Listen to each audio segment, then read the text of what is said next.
Attendre le passage hebdomadaire du camion poubelle ou bien déposer soi-même ses déchets dans l'un des nouveaux points de collecte, système expérimenté depuis lundi dans l'agglomération amiénoise où une vingtaine de conteneurs ont été installés. Mode d'emploi avec Mickaël Guillot et Henri Desonnet. Jusqu'ici à Amiens, il y avait deux solutions pour les poubelles. Les laisser sur le trottoir, mais ce sera bientôt verbalisé, ou les sortir et les rentrer chaque jour de collecte.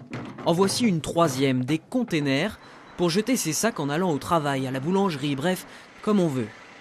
Ça va permettre aux gens qui partent en vacances, on ne savait jamais où mettre ses déchets, en un.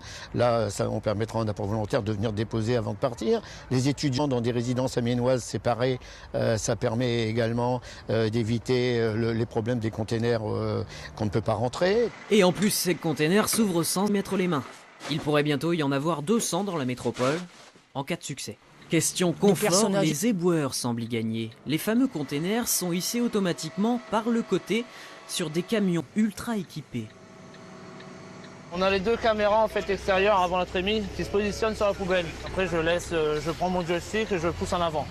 Et tout le process en fait se fait automatiquement. Le conducteur collecte seul les déchets sans sortir de son camion.